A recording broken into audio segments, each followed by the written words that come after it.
Chers amis, bonjour. Nous sommes le mardi 11 novembre 2025. Il est 9 heures. Quelques news de l'Arménie, de l'Artsakh et de la diaspora arménienne. Tout d'abord, 11 novembre, l'armistice de 14-18.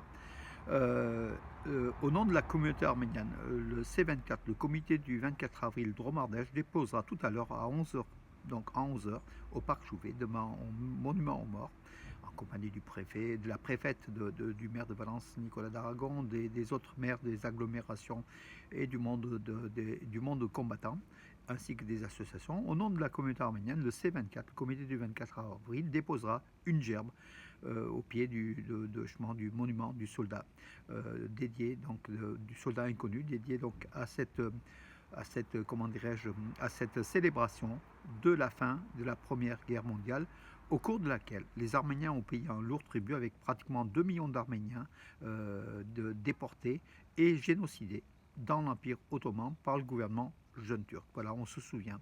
Et justement, ce dépôt de gerbe, c'est aussi pour dire que les Arméniens ont aussi payé très cher à cette Première Guerre mondiale. Dans le cadre, c'est inscrit un plan turc bien avant donc cette guerre, qui était inscrite bien avant cette guerre, et que donc l'Empire ottoman, la Turquie, a profité de cette guerre pour justement massacrer et génocider la population arménienne de l'Empire ottoman. Les Arméniens qui étaient originaires de ces terres du plateau arménien, dont les Turcs sont venus au 11e, 12e, 13e siècle, voilà, envahir ces terres arméniennes du plateau arménien, qu'ils ont après appelé Anatolie.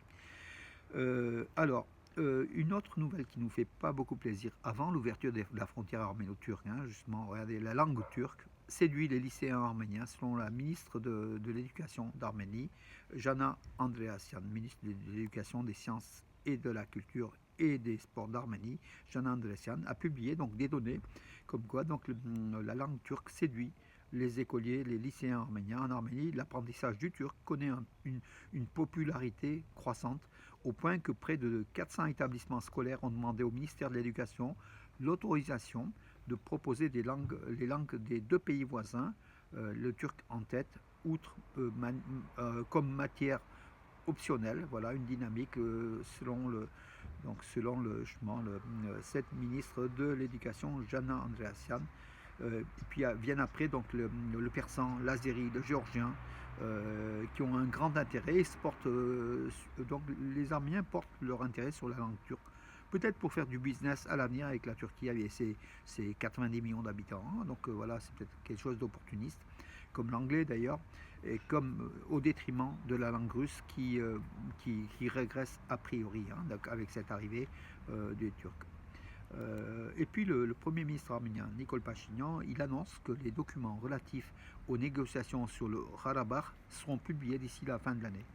Tout ça pour accuser les anciens présidents Kocharian et Sarkissian des négociations avec l'Azerbaïdjan pour un petit peu de se dédouaner de la défaite de la guerre de l'Artsakh des 44 jours en Artsakh.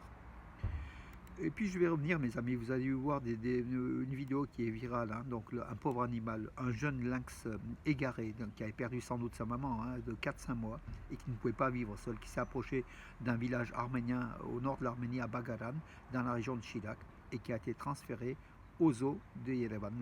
Donc l'animal, le lynx, le jeune lynx, était exhibé par des villageois justement. Il était mal en point, il n'était pas du tout agressif, hyper stressé. Donc 1 heure après son arrivée aux zoos de Yerevan pour être soigné par les vétérinaires, dans des bonnes conditions malgré tout, l'animal n'a pas survécu, il est mort, le jeune lynx. Voilà. Malheureusement, voilà, il avait des insuffisances rénales et il n'était pas possible de l'opérer au regard de son état d'épuisement extrême et de stress. Voilà, donc c'est des images qui nous font mal, voilà, avec un très très beau chat sauvage, le lynx, qui était exhibé par ces villageois, et le lynx qui ne réagissait pas, le pauvre, voilà, donc il est mort, tout simplement, voilà. Ça veut dire aussi que l'Arménie, bon, malgré ses villageois, l'Arménie essaye de faire vivre ces animaux qui sont dans la nature sauvage en Arménie, voilà, et essaye de soigner, mais on ne réussit pas toujours. En tout cas, bravo à tous ceux qui ont tenté. Malheureusement, donc ça nous fait mal au cœur de voir cet animal mourir comme ça, bêtement, à 5 mois. Nicole Pachinian a rencontré les participants d'une réunion de commandement des forces armées d'Arménie, donc il était au ministère de la Défense, donc hier. Il a rencontré donc les responsables des forces armées pour une vision stratégique de développement des forces de la République d'Arménie, voilà, l'évaluation d'un nouvel environnement sécuritaire, la gestion efficace, le développement des ressources humaines et d'autres sujets ont été abordés. Donc voilà, l'armée arménienne qui est aussi au centre des préoccupations avec les nouvelles données de ce traité de paix qui va être signé sous peu, peut-être un changement un petit peu de stratégie de la part de l'Arménie. Le Kazakhstan pourrait fournir 20 000 tonnes de blé, pourrait livrer 20 000 tonnes de blé chaque mois à l'Arménie. C'est ce qu'a indiqué donc, le ministre kazakh de l'agriculture, l'ancien, voilà, le ministère kazakh de l'agriculture, donc par la voie ferrée en fait, qui transite donc du Kazakhstan vers l'Azerbaïdjan via la Russie, la Géorgie, qui entre en Arménie.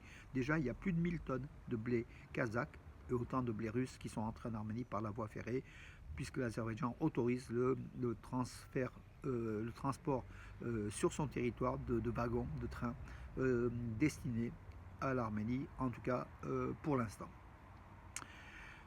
Le Conseil suprême de l'Église apostolique arménienne Saint-Etchmiadzin va créer un comité spécial chargé de la canonisation du père Komitas, le révérend père Komitas, qui est mort, qui était victime du génocide, mais qui est mort un peu après, donc à Villejuif, en région parisienne, en 1935, je crois. Voilà, donc le Saint-Etchmiadzin avec le père Assorik Karapédian du Saint-Siège d'Etchmiadzin, qui a souligné l'importance de la canonisation de Komitas pour la vie nationale et spirituelle de l'Arménie. Donc voilà, il y aura une étude, un dossier qui sera fait avant cette canonisation. Saint-Etchmiadzin qui avait c'est inédit en fait, jusqu'à présent, il y avait pour seule canonisation, il y avait donc la population arménienne lors du génocide qui avait été canonisée par Saint-Etchmiadzin. Je crois que c'était à l'occasion du 10e anniversaire, du 100e anniversaire du génocide des Arméniens. Voilà, le révérend père Komitas aura une canonisation à lui, tout seul, après étude, après établissement du dossier et chemin accord de Saint-Etchmiadzin.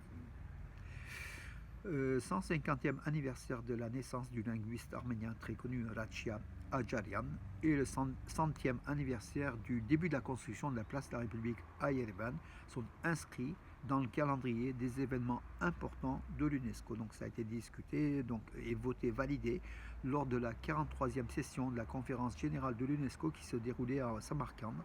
Voilà, l'Arménie a inscrit ces deux dates dans les dates de l'UNESCO. Ça ira pas très loin, c'est tout simplement des dates, des rappels, mais que tous les États ont. Mais après, c'est l'Arménie qui va être le plus, qui a le plus concerné par ces deux dates. Les autres pays ne feront sans doute pas grand-chose, mais l'Arménie va faire un certain nombre de manifestations liées à ses anniversaires. Voilà. Et sous le label de l'UNESCO.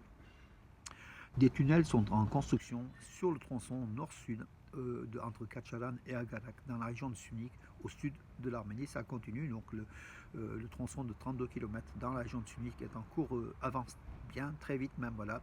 Le projet comprend, donc, de ces 32 km de route, comprend deux tunnels de 360 mètres et de 520 mètres de long, 17 ponts, dont un de 720 mètres de long, le tronçon là. Beaucoup d'entreprises iraniennes qui participent à cette construction, donc dans cette région du Sunik, au sud de l'Arménie, qui est un axe vital de l'axe nord-sud. L'autoroute qui va traverser du nord au sud de l'Arménie, et c'est un tronçon important, le sud, montagneux, rocheux, très difficile d'accès, mais en tout cas, entre les tunnels, entre les ponts, tout ça, c'est quand même des ouvrages d'art qui sont importants et qui avancent. Bravo à l'Arménie d'avoir fait cela. Donc c'est financé en partie par la Banque asiatique et par le gouvernement arménien. C'est, je crois, autour d'à peu près 300 millions de dollars, ce projet-là des 32 km. Suite à la demande des habitants d'Yerevan à compter du 10 novembre. Donc, à compter d'hier, mes amis, la société Yergaluis, qui gère l'électricité de Yerevan, enfin de l'éclairage de Yerevan, grâce à ses économies, activera également l'éclairage public de 6h du matin jusqu'à l'aube, à la levée du soleil, en l'aube. Voilà, jusqu'à présent, c'est à 18h, entre 18h et les feux, donc éclairage des Yerevan étaient allumés jusqu'à 18h, à 18h10, pardon, à 18h10 et était éteint à 4h du matin. Donc il y aura un laps de temps encore plus important d'éclairage public de la capitale arménienne, Yerevan. Passons au sport, mes amis. En Arménie, donc à Yerevan, se déroulent les championnats d'Europe de boxe des U23, des moins de 23 ans, en arménien. Donc Harutun Hagop-Koryan pour l'Arménie, le fils du champion du monde Israël Hagop-Koryan est devenu champion d'Europe. Voilà. Et puis l'Arménie a eu d'autres titres. Hein. Il y a eu 4 médailles d'or, 4 titres européens, U23 de boxe pour l'Arménie. On en parlera davantage en plus de détails. En tout cas, ça se déroule à Yerevan. Bravo, mes amis. Voilà pour aujourd'hui. Je vous donne rendez-vous à demain. Et puis à tous ceux qui suivent, peut-être tout à l'heure, on fera une vidéo, quelque chose, donc au Parc Chouvet à Valence pour les cérémonies du 11 novembre avec justement ce dépôt de gerbe du C24 du comité du 24 avril, Drôme Ardèche. Voilà mes amis pour aujourd'hui. Je vous donne rendez-vous à demain. Bonne journée.